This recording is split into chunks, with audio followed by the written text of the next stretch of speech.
এই রাজাকার বলে স্বৈরাচার হাসিনা পালিয়ে গেল।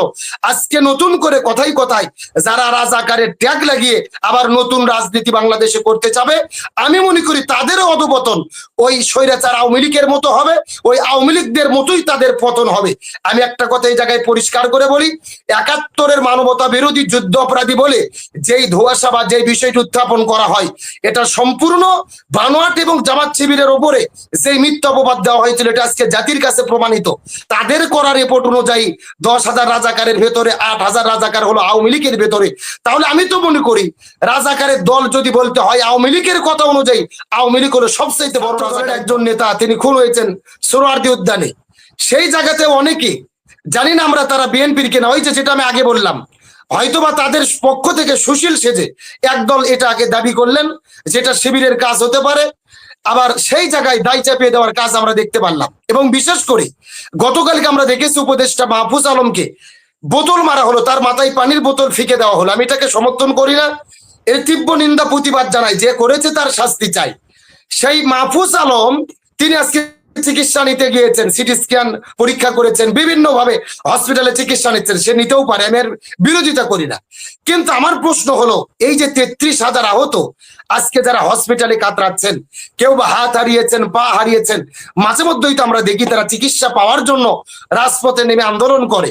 আমার প্রশ্ন হলো, উপদেষ্টা মাহফুজ আলমের এত সুরক্ষা চিকিৎসা দেওয়া হচ্ছে, আমরা কি সেই ৩৩,০০০ আহতদের চিকিৎসা নিশ্চিত করতে পেরেছি? আমরা কি তাদের দায়বদ্ধতা থেকে তাদের যেটা পাওয়ার কথা ছিল সেই অধিকারটুকুকে আমরা বুঝিয়ে দিতে পেরেছি? আজকে ইনি উপদেষ্টা হয়েছেন, তিনি বলছেন আমি মন্ত্রী, এই জন্য তিনি তার সুস্থ সুরক্ষা পাবেন, তিনি ভালো চিকিৎসা পাবেন, আর ওই ৩৩,০০০ আহতদের আমরা চিকিৎসা দিতে পারবো না। এই জন্য কিন্তু অভ্যুত্থান হয়নি, জুলাই হয়নি, নতুন এক স্বাধীনতা আসেনি। আর দ্বিতীয় আমি যে বিষয়টি বলতে চাই, মাহফুজ আলমকে কে বা কারা আক্রমণ করলেন, তার মাথায় পানির বোতল মারলেন। আজকে একটা ভিডিও ক্লিপ দেখলাম, প্রচুর পরিমাণে ভাইরাল হয়েছে। সেই জায়গায় মাহফুজ আলম স্পষ্ট বলছেন যেটা শিবিরের কাজ। জগন্নাথ বিশ্ববিদ্যালয়ে শিবিরের নেতা খেতা লিডার কারা আছে এদেরকে খুঁজে বের করো, এরা ছাড়া এই কাজ কেউ করতে পারে না। এখন আমার প্রশ্ন, উনি একজন উপদেষ্টা, সরকারের দায়িত্বশীল পদে বসে এই ঘটনার পরেই তদন্ত না করে এক দলকে যে দায় চাপিয়ে দেওয়া, এটা দেওয়ার কি তার অধিকার আছে বা এটা কি যৌক্তিক? তিনি কেমনটি করতে পারেন? আমরা তো গত ১৬ বছর এই নাটকটি দেখেছি। ছাত্রলীগের এক সংবাদ সম্মেলনে সাংবাদিকরা জিজ্ঞেস করেছিল এই ঘটনার পেছনে কারা জড়িত। ছাত্রলীগের এক নেতা আর এক নেতার কানে কানে বলেছিল দাও এটা শিবিরের উপরে দায় চাপিয়ে দাও। আজকে আমরা কি তাহলে মনে করব সেই ছাত্রলীগ দায় চাপিয়ে দেওয়ার যে রাজনীতি করে বিদায় নিয়ে চলে গেছেন, আজকে আবার কি বাংলাদেশে সেই দায় চাপিয়ে দেওয়ার রাজনীতি শুরু হলো? আজকে কি সেই উপদেষ্টা জি ছাত্রদলের সভাপতি বলেছিলেন বিষয়টা, ছাত্রদলের সভাপতি বলেছিলেন শিবিরের উপর দায় চাপিয়ে, ছাত্রলীগের না। জি আমি আমি আমি আমি এর আগে যেটা বলে আসলাম যে গত ১৬ বছরও আমরা দেখেছি বিভিন্ন ঘটনার পরই বলা হতো যে এর পেছনে জামাত বিএনপি বা জামাত শিবিরের হাত আছে। আমি এটা দ্বারা বুঝতে চাচ্ছি যে আমরা কি সেই রাজনীতি আবার নতুন করে দেখার জন্য নতুন এক স্বাধীনতা আমরা চেয়েছি বা সেই নতুন রাজনৈতিক বন্দোবস্তকে আমরা কামনা করেছি? সুতরাং আমি মনে করি উপদেষ্টা মাহফুজ আলম এই কথা বলার মাধ্যমে তিনি তার পদে থাকার যোগ্যতা হারিয়ে ফেলেছেন। সুতরাং আমি মনে করি উপদেষ্টা মাহফুজ আলম যেহেতু নিজেদের ইচ্ছা মতো হঠাৎ করে জামাত শিবিরের উপর যে কোনো বিষয় তার রাগের বশবর্তী হয়ে বিভিন্ন বিষয় দায় চাপিয়ে দিচ্ছেন, সুতরাং আমি মনে করি এই জন্য তার এই পদ থেকে পদত্যাগ করা উচিত। আমি কথাটি কেন বললাম, আমরা তো গত কয়েকদিন আগে দেখেছি যে জুলাইয়ের জাতীয় ঐক্য ফাটল ধরেছিল, কিন্তু আওয়ামী লীগকে নিষিদ্ধ করার মতকে অপেক্ষা করে, এই মতকে কেন্দ্র করে বাংলাদেশের আবারও লক্ষ জনতা যখন শাহবাগ থেকে যমুনার দিকে ধাবিত হচ্ছিলেন, আওয়ামী লীগ নিষিদ্ধ হলো। উপদেষ্টা মাহফুজ আলমের তো উচিত ছিল জামাত ইসলাম, ইসলামী ছাত্র শিবির, ইসলামপন্থীদের ধন্যবাদ দেওয়া, তার কারণ তারাই বেশি অংশগ্রহণ করেছিলেন। অথচ মাহফুজ আলম হঠাৎ করে ফেসবুকে পোস্ট করলেন, তিনি পোস্টে বললেন যে পাকিস্তান পন্থা বাদ দিতে হবে। আবার পরে তিনি পোস্ট করলেন যে ঢাকা বিশ্ববিদ্যালয়ে শিবিরকে থাকতে দেব না, যারা জায়গা দেবে তাদেরকে এর জন্য জবাব দিতে হবে, ঢাকা বিশ্ববিদ্যালয় থেকে শিবিরকে নিশ্চিহ্ন করে দেওয়া হবে। তাহলে একটা রাষ্ট্রের একজন গুরুত্বপূর্ণ পদে বসে হুমকি ধামকি দেওয়ার কোন অধিকার কি তার আছে? এবং এই হুমকি দেওয়ার পরে তার পদে কি তিনি থাকতে পারেন? সুতরাং আমি মনে করি এই হুমকি ধামকি দেওয়ার জন্য তিনি তার পদে থাকার যোগ্যতা হারিয়েছেন, তাকে পদত্যাগ করা উচিত। এবং এই যে দায় চাপিয়ে দেওয়ার রাজনীতি নতুন বাংলাদেশে আমরা এই রাজনীতি আর দেখতে চাই না। এবং ৭১ ইস্যু নিয়ে যেই কথা আপনি বলছিলেন, ৫৪ বছর আগের যে ঘটনা, আমি মনে করি 71-এর ইস্যুটা এই বস্তা বসা ইস্যু, এই ইস্যুকে নতুন করে যারা উত্তোলন করবেন এটা জাতি কখনোই দেখতে চায় না। আমরা তো দেখেছি গত 16 বছরে 71-এর ইস্যুকে কেন্দ্র করেই কিন্তু ফেসিস্ট কায়েম হয়েছিল, স্বৈরাচার কায়েম হয়েছিল। আওয়ামী লীগ জোর করে ক্ষমতা দখল করে জামাত ইসলামীকে 71-এর রাজাকার যুদ্ধ অপরাধী ট্যাগ লাগিয়ে দিয়ে জামাত বিএনপির অসংখ্য নেতাকে হত্যা করে এই বিষয়কে কেন্দ্র করে ফ্যাসিস্ট কায়েম করেছিলেন, রাজাকার বলে গালি দিয়েছিলেন, এবং সেই রাজাকার বলেই কিন্তু স্বৈরাচার হাসিনা পালাতে বাধ্য হয়েছে। আমি তো দেখেছি এক শব্দের জন্যই, এই রাজাকার শব্দের জন্যই হাসিনা পালিয়ে গেল। তিনি শুধু বলেছিলেন যে মুক্তিযোদ্ধার নাতিপুতি চাকরি পাবে না, রাজাকারের বাচ্চারা পাবে। ছাত্র জনতা ঢাকা বিশ্ববিদ্যালয়ে মিছিল করা শুরু করেছিল, তুমি কে আমি কে, রাজাকার রাজাকার, কে বলেছে স্বৈরাচার। সুতরাং যেই রাজাকার বলে স্বৈরাচার হাসিনা পালিয়ে গেল, আজকে নতুন করে কথাই কথায় যারা রাজাকারের ট্যাগ লাগিয়ে আবার নতুন রাজনীতি বাংলাদেশে করতে চাবে, আমি মনে করি তাদেরও অধপতন ওই স্বৈরাচার আওয়ামী লীগের মতো হবে, ওই আওয়ামী লীগদের মতোই তাদের পতন হবে।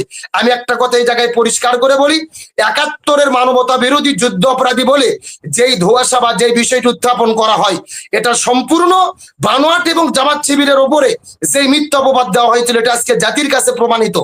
আমরা পরিষ্কার করে বলি, আমরা জানি 73 সালেই বঙ্গবন্ধু যুদ্ধ অপরাধীর বিচার করার জন্য ট্রাইব্যুনাল গঠন করেছিলেন, এবং সেই জায়গায় 37,471 জনের বিরুদ্ধে মামলা হয়েছিল।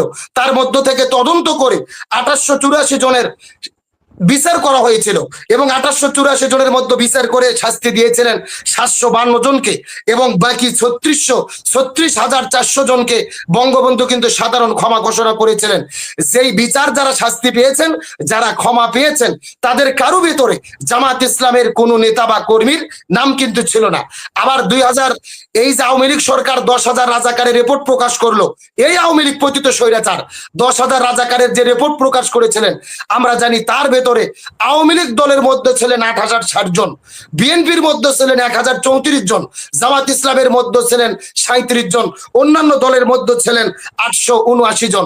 এখন আমার প্রশ্ন হলো, যেই আওয়ামী লীগ রাজাকার বলে বলে রাজনীতি করলেন, তাদের করা রিপোর্ট অনুযায়ী 10,000 রাজাকারের ভেতরে 8,000 রাজাকার হলো আওয়ামী লীগের ভেতরে, তাহলে আমি তো মনে করি রাজাকারের দল যদি বলতে হয় আওয়ামী লীগের কথা অনুযায়ী, আওয়ামী লীগ হলো সবচাইতে বড় রাজাকারের দল, তাদের মধ্যে সবচাইতে বেশি রাজাকার।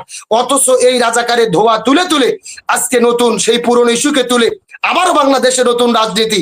আমরা জানি অধ্যাপক গোলাম আজম সাহেব তার নাগরিকত্ব ফিরে পাওয়ার পরে 1994 সালে বাংলাদেশে ফিরে বাইতুল মোকাররমে প্রথম সমাবেশে তিনি যে বক্তৃতা দিয়েছিলেন, পরিষ্কার করে তিনি বলেছিলেন যে আমরা সরাসরি কোনো অন্যায় বা অপকর্ম করিনি, তারপরও আমাদের দলীয় সিদ্ধান্ত যদি কষ্টের কারণ হয়, আমরাও আপনাদের দুঃখে দুঃখিত, আমরা তার জন্য ক্ষমা চাই।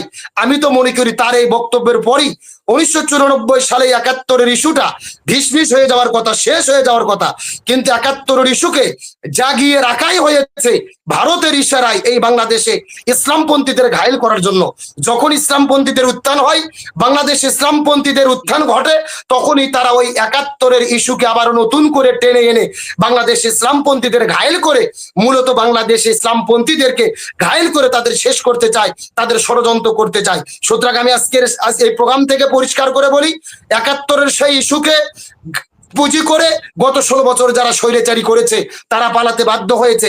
আজকেও যারা নতুন করে আবারও সেই পুরনো ইস্যুকে টেনে আলেম ওলামা বা ইসলামী ছাত্র শিবির, জামাত ইসলাম, বর্ণন ইসলামী দলকে রাজাকার বলে ট্যাগ লাগিয়ে পাকিস্তান পন্থা বলে আবার নতুন রাজনীতি শুরু করবে, তাদেরও অবস্থা ওই পতিত স্বৈরাচারের মতোই হবে বলে মনে করি।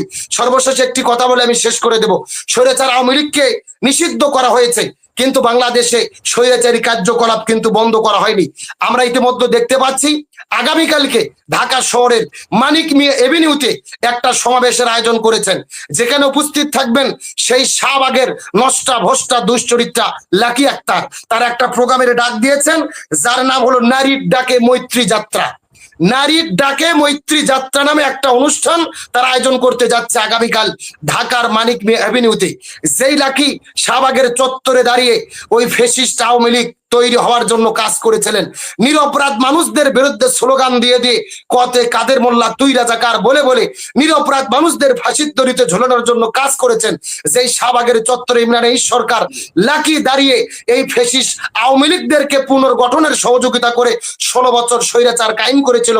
আমি প্রশ্ন করতে চাই, এই লাকি আক্তারের এখনো কিভাবে গ্রেপ্তার না হয়ে উন্মুক্ত ময়দানে ঘুরে বেড়াচ্ছে, আমি আজকে প্রশাসন আর এই ডক্টর মোহাম্মদ ইউনূস সরকারের কাছে জানতে চাই। আমাদের তো উচিত ছিল স্বৈরাচার পালিয়ে যাওয়ার পরের দিনেই লাকি আক্তারকে গ্রেপ্তার করে তাকে শাস্তির আওতায় নিয়ে আসা, ইমরান ইসকে গ্রেপ্তার করে শাস্তির আওতায় নিয়ে আসা। আজকে তাদেরকে শেষ করছি, আজকে তাদেরকে গ্রেপ্তার না করার কারণে কয়েকদিন আগেও আমরা দেখেছি এই লাকি আক্তার কিন্তু শাহবাগে এসে সরকারের বিরুদ্ধে স্লোগান দিয়েছিল। আগামীকালকে তারা আবারও নতুন ষড়যন্ত্র করে মানিক মিয়া এভিনিউতে একত্রিত হতে চাচ্ছে। আমি সরকারের প্রতি আহ্বান জানাই, এই লাকি আক্তার সহ স্বৈরাচার আওয়ামী লীগের দোসর আগামীকাল যারাই মানিক মিয়া এভিনিউতে আসতে চাবে তাদের ব্যাপারে পদক্ষেপ নেন। এদেরকে যারাই রাজপথে নামবে এদেরকে গ্রেপ্তার করেন, স্বৈরাচারের দোসর হিসেবে বিচার করেন। এই বাংলার জমিনে গত 16 বছরের স্বৈরাচার হাসিনার দলের কোন দোসরদের, আওয়ামী স্বৈরাচারের পক্ষের কোন শক্তিকে আমরা রাজপথেও দেখতে চাই না, প্রকাশ্যেও দেখতে চাই না। আওয়ামী লীগ নিষিদ্ধ হয়েছে, পাশাপাশি আওয়ামী লীগকে সমর্থন করেছে যে 14 জন জাতীয় পার্টি সহ প্রত্যেকটা স্বৈরাচারের দোসরদের নিষিদ্ধ করে তাদের ব্যাপারেও আইনি প্রক্রিয়ায় কার্যকারিতা নিতে হবে, তাদেরকে বিচার আর আওতায় আনতে হবে। ভাই, যে আওয়ামী লীগকে টিকে রেখেছিল জাতীয় পার্টি, আজকে প্রশ্ন করি ওই জাতীয় পার্টির জিএম কাদের আর তাদের নেতারা এখনো বুক ফুলিয়ে কিভাবে বক্তব্য দেয়? তারাই তো স্বৈরাচার আওয়ামী লীগকে টিকে রাখার জন্য গত 16 বছর কাজ করেছে, অথচ তারা বুক ফিলে বেড়াচ্ছে। তাদের কেন গ্রেপ্তার হয় না, কেন তাদের বিচারের আওতায় আনা হচ্ছে না? সরকারের কাছে জানতে চাই এবং আগামীকালকের এই প্রোগ্রামকে বন্ধ করার জন্য সরকারের প্রতি আহ্বান করি, প্রশাসনকে বলি যারাই রাজপথে নামবে এদের সেখানেই গণধোলাই দেবেন, গ্রেপ্তার করে শাস্তির আওতায় নিয়ে আসেন, এই দাবি করে শেষ করছি প্রিয় ভাই, ধন্যবাদ।